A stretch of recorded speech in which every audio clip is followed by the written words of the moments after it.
ಚೌಕಾಶಿ ರಂಗ ವಿಶೇಷ ಕಾರ್ಯಕ್ರಮ ಸ್ವಾಗತ. ಯಾಕಂತಂದರೆ ಇವತ್ತು ರಾಜಕಾರಣ ಅಂತಂದರೆ ಚೌಕಾಶಿ ಇಲ್ಲದೆ ರಾಜಕಾರಣ ಮಾಡೋಕ್ಕಾಗೋದಿಲ್ಲ. ಅದು ಯಾವುದೇ ರಂಗ ಇರ್ಬೋದು, BJP ನೇತೃತ್ವ NDA ಇರ್ಬೋದು, ಕಾಂಗ್ರೆಸ್ ನೇತೃತ್ವ UP ಇರ್ಬೋದು, ಅಥವಾ ಯಾವುದೇ ಪಕ್ಷದ ನೇತೃತ್ವ ತೃತೀಯರಂಗ ಇರ್ಬೋದು, ಎಲ್ಲವೂ ಕೂಡ ಚೌಕಾಶಿ ಮೇಲೆ ನಡೀತಾ ಇರ್ತಕ್ಕಂಥದ್ದು. ಇವತ್ತು ಮತ್ತೊಂದು ಚೌಕಾಶಿ ರಾಜಕಾರಣ ತಮಿಳುನಾಡಿನ ಮೂಲಕ, ಆಂಧ್ರದ ಮೂಲಕ ಶುರುವಾಗಿದೆ. ಒಂದು ಕಡೆ CPI CPM ತಮಿಳುನಾಡಿನಲ್ಲಿ ADMK ಜೊತೆ ಮೈತ್ರಿ ಘೋಷಣೆ ಮಾಡಿದ್ದಾವೆ, ಇನ್ನೊಂದು ಕಡೆ YS ಜಗನ್ ಜೊತೆಗೆ CPM CPI ಮೈತ್ರಿಗೆ ಮುಂದಾಗಿದ್ದಾವೆ. ಸೊ ಬಹುತೇಕ ಜಯಲಲಿತಾ ಮೋದಿಯ ಜೊತೆಗೆ ಬರ್ತಾರೆ, BJPಯ ಗೆಳತಿ ಆಗ್ತಾರೆ ಅನ್ನುವಂಥ ಮಾತಿತ್ತು. ಬಹುತೇಕ ಎಲ್ಲೊಂದು ಕಡೆ ಜಾಣ ರಾಜಕಾರಣದ ಮೂಲಕ ಚೌಕಾಶಿ ರಾಜಕಾರಣಕ್ಕೆ ಜಯಲಲಿತಾ ಇಳಿದಿದ್ದಾರಾ? ಸೊ ಬಹುತೇಕ ತೃತೀಯ ರಂಗದ ಒಂದು ಹೊಸ ಬಾಗಿಲು ಓಪನ್ ಮಾಡುವ ಮೂಲಕ ಮುಂದಿನ ರಾಜಕಾರಣಕ್ಕೆ ತೆರೆದುಕೊಳ್ತಾ ಇದ್ದಾರೆ ಅಂತ ಒಂದು ಪ್ರಶ್ನೆ ಇದೆ. ಸೊ ಅದ್ರ ಬಗ್ಗೆ ಚರ್ಚೆ ಮಾಡ್ತೀನಿ. ಮೊದಲಿಗೆ ತೃತೀಯ ರಂಗದ ಮೊಳಕೆ ತಮಿಳುನಾಡು ಮೂಲಕ ಹೊಡಿತಾ ಇದೆಯಾ, ಅದರ ಬಗ್ಗೆ ಪ್ಯಾಕೇಜ್ ನೋಡ್ಕೊಂಬರೋಣ.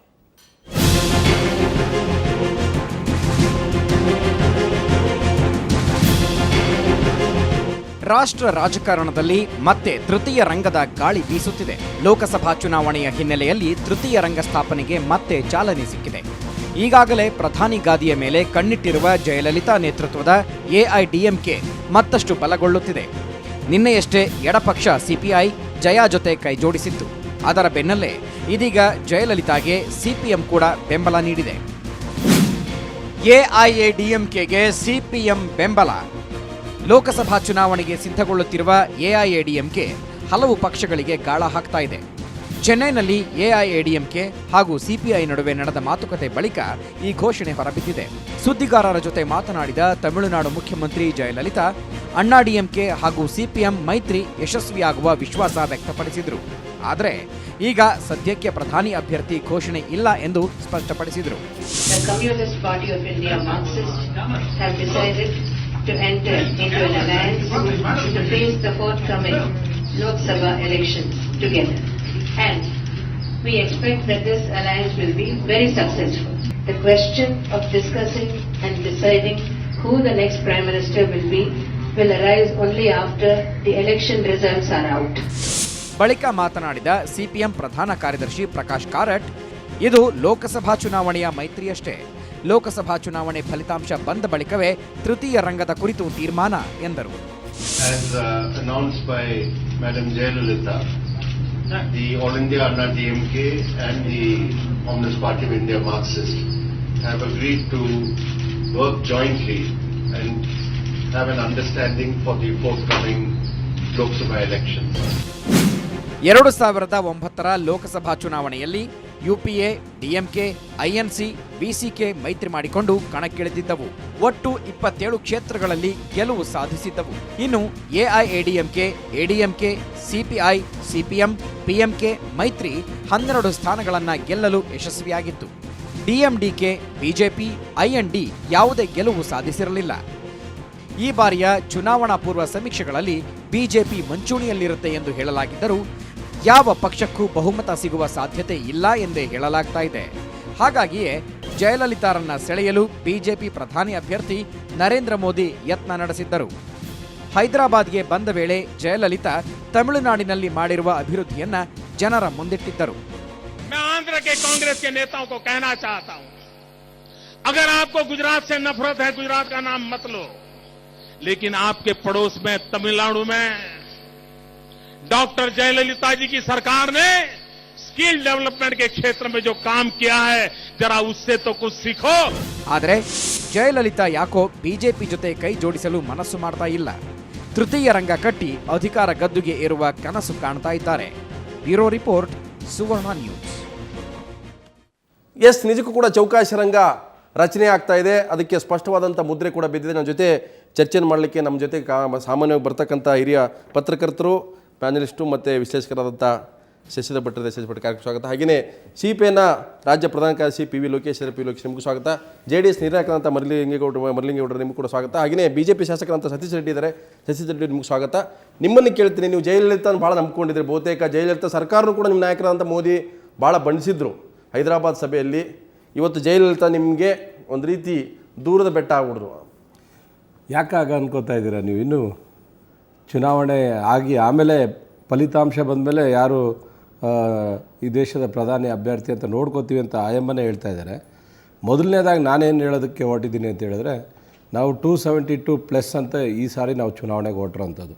ನಮಗೆ ಪ್ರತಿ ಸಾರಿ ಈ ದೇಶದಲ್ಲಿ ಎಲ್ಲ ಪಕ್ಷಗಳಿಗೂ ಯಾವುದೇ ಒಂದು ಅಲ್ಲ ನಿಮ್ಮ ನಿರೀಕ್ಷೆ ಹುಷಿಯಾಗಿಲ್ವಾ? ಜಯಲಲಿತಾ ನಿಮ್ಮ ಜೊತೆಗೆ ಇರ್ತಾರೆ, ಕಾಯ್ತಾರೆ.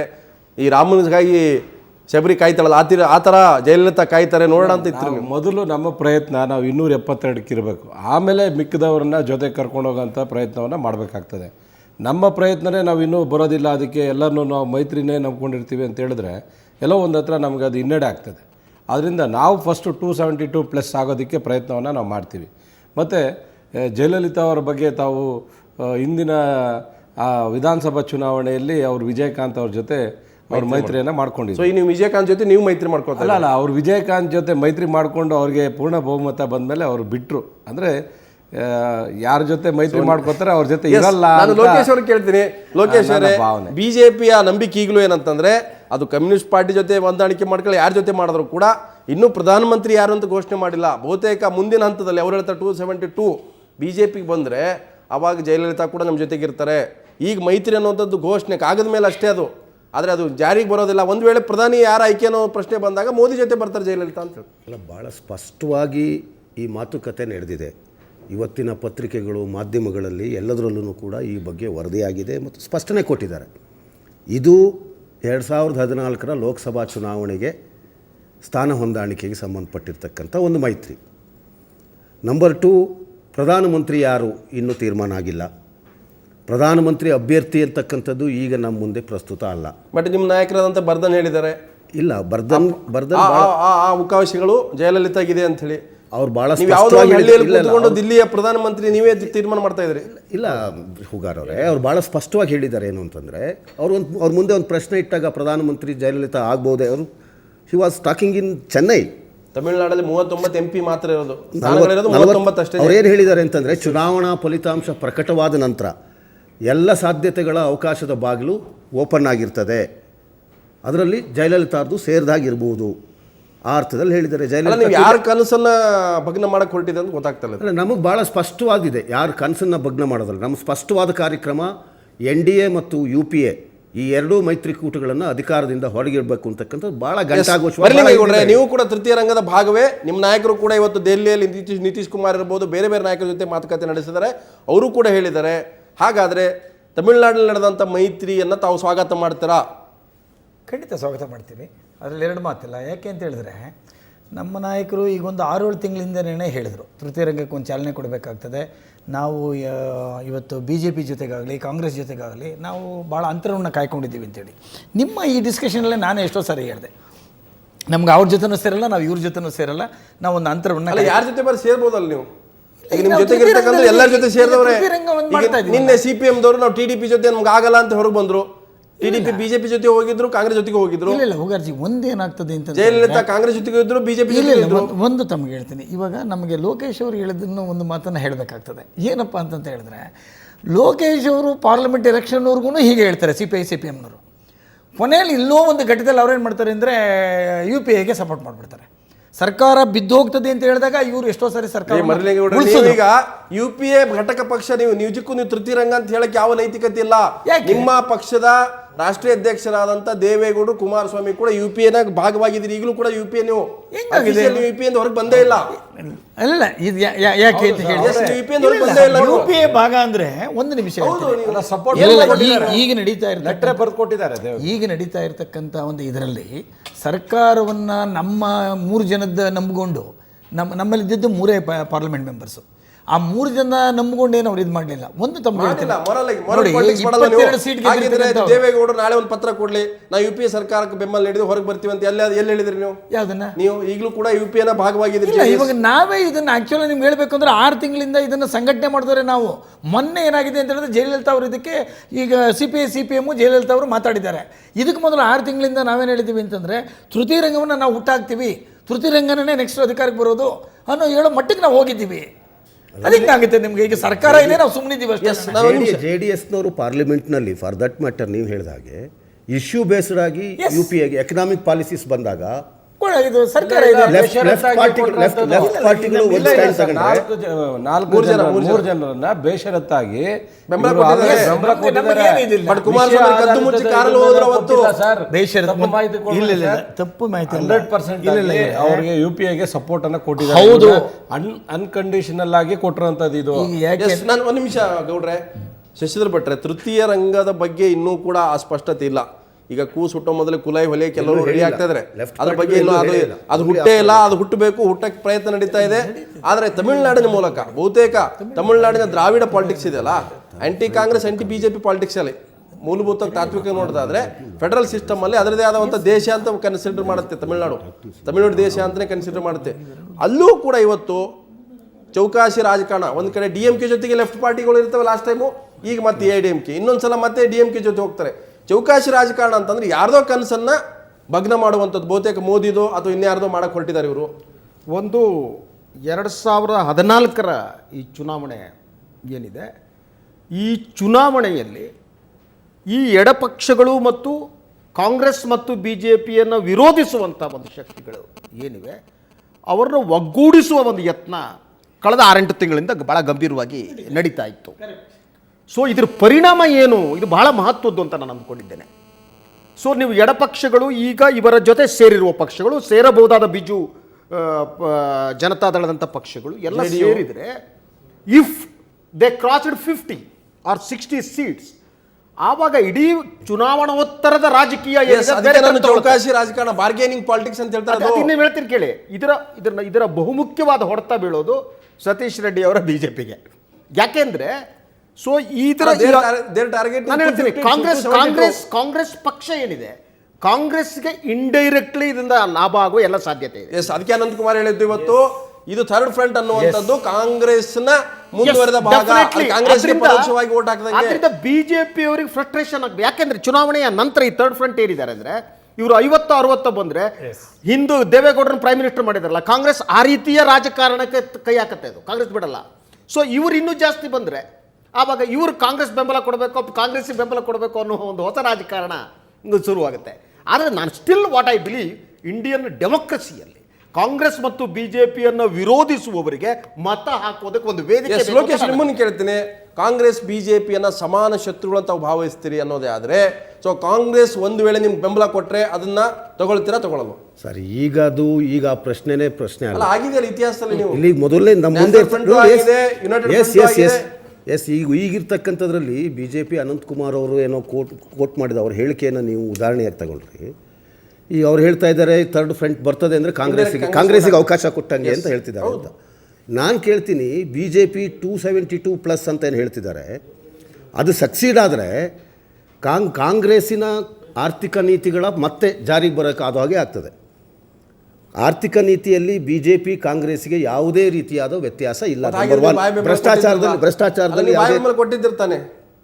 UPA ಫಸ್ಟ್ ನೀವು ಬಾಯ್ ಬೆಂಬಲ ಕೊಟ್ಟಿದ್ದಿರಲ್ಲ? ಖಂಡಿತವಾಗ್ಲೂ ಇಶ್ಯೂ ಬೇಸ್ಡ್ ಒಂದು ಸಾಮಾನ್ಯ ಕನಿಷ್ಠ ಕಾರ್ಯಕ್ರಮ ಇತ್ತು. ಇಶ್ಯೂ ಬೇಸ್ಡ್ ಅವ್ರು ನಿಮ್ಮನ್ನು ಹೊರಗೆ ಹಾಕಿದ್ರು, ನೀವು ಹೊರಗೆ ಬಂದ್ರಿ. ಹೌದು, ಇಶ್ಯೂ ಬೇಸ್ಡ್ ಸಾಮಾನ್ಯ ಕನಿಷ್ಠ ಕಾರ್ಯಕ್ರಮದ ಆಧಾರದ ಮೇಲೆ ನಾವು ಇದನ್ನು ಮಾಡಿದ್ವಿ. UPA ಸೆಕೆಂಡ್ನಲ್ಲಿ ಇರಲಿಲ್ಲ. ನಾವು ಎರಡನೇ ಅಂಶ ಏನು ಗಮನಿಸಬೇಕು ಅಂತಂದರೆ, ಅಂತಹ ಈಗದ ಹೈಪಥೆಟಿಕಲ್ ಯಾಕೆ ಅಂತಂದರೆ, BJP ಏನು ಅವರು ನಿರೀಕ್ಷೆ ಮಾಡ್ತಿದ್ದಾರೆ 272+ ಅಂತೇಳಿ ಸಿಂಗಲ್ ಆಗಿ, ಅದು ಒಂದು ಕಾನ್ಫಿಡೆನ್ಸ್ ಮೂಡಿಸ್ಲಿಕ್ಕೆ ಅಷ್ಟೇ ಇರ್ತಕ್ಕಂಥದ್ದು. ಪ್ರಾಕ್ಟಿಕಲ್ ಆಗಿ ನೋಡಿದಾಗ ಎಲ್ಲೂ ಇಲ್ಲ. ಈಗಾಗಲೇ BJPಗೂ ಬಲಯನ್ ಸಿಕ್ಕಿಯಾಗಿದೆ.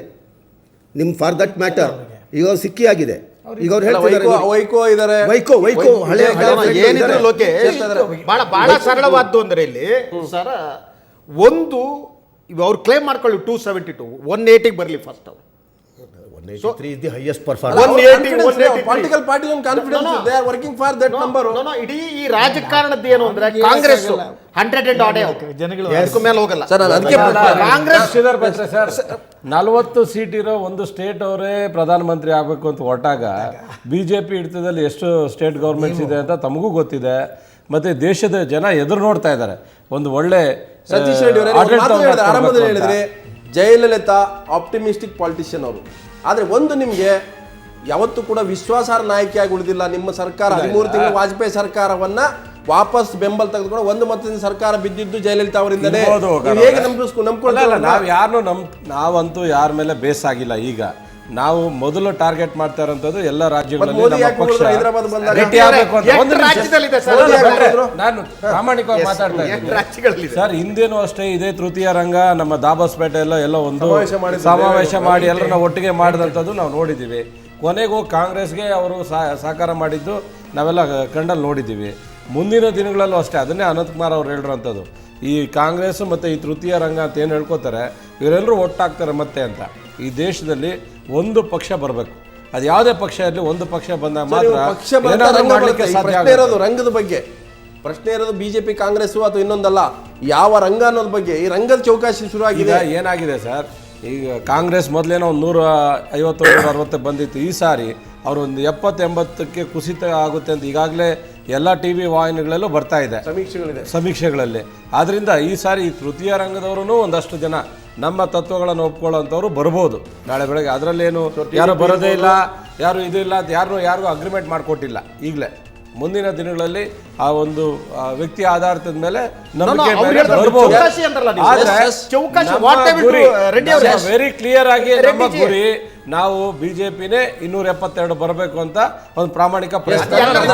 ನಾನು ಒಂದು ಬ್ರೇಕ್ ತೊಗೊಳ್ತೀನಿ. ಬೇರೆ ಯಾವುದೇ ಪಕ್ಷ ಹೇಳಿ ಸರ್, ನಾವು 272 ತಗೊಂತೀವಿ ಅಂತ ಯಾವುದೇ ಪಕ್ಷ ಹೇಳಿ. 2014 ಲೋಕಸಭಾ ಚುನಾವಣೆ ಇದೆಯಲ್ಲ, ಅದು ಕಮ್ಯುನಲ್ ವರ್ಸಸ್ ಸೆಕ್ಯುಲರ್ ಅಂತ ಇವ್ರು ಹೇಳಿದ್ರು ಕೂಡ ಚೌಕಾಶಿ ರಾಜಕಾರಣದ ಮೇಲೆ ಮುಂದಿನ ಸರ್ಕಾರ ರಚನೆ ಆಗುವಂಥದ್ದು. ಆದ್ರೆ ಬಿಜೆಪಿ ಹೇಳುತ್ತೆ ನಾವು 272 ಸ್ಥಾನ ಗೆಲ್ಲಕ್ಕೆ ಹೊರಟಿದ್ವಿ ಅನ್ನೋಂಥದ್ದು. ಆದ್ರೆ ಬಹುತೇಕ ಈ ಮೂರು ಕೂಟಗಳಿದಾವಲ್ಲ, ಒಂದು ಕಡೆ ಬಿಜೆಪಿ ನೇತೃತ್ವ NDA, ಮತ್ತೊಂದು ಕಾಂಗ್ರೆಸ್ ನೇತೃತ್ವ UPA, ಮತ್ತೊಂದು ಕಡೆ ಕ್ವಶನ್ ಮಾರ್ಕ್ ಇರ್ತಕ್ಕಂಥ ಥರ್ಡ್ ಫ್ರಂಟ್, ಇದರಲ್ಲಿ ದೊಡ್ಡ ರಾಜಕಾರಣ ಇದೆ. ಅದ್ರ ಬಗ್ಗೆ ಚರ್ಚೆ ಮಾಡ್ತೀನಿ. ಅದಕ್ಕಿಂತ ಮೊದಲು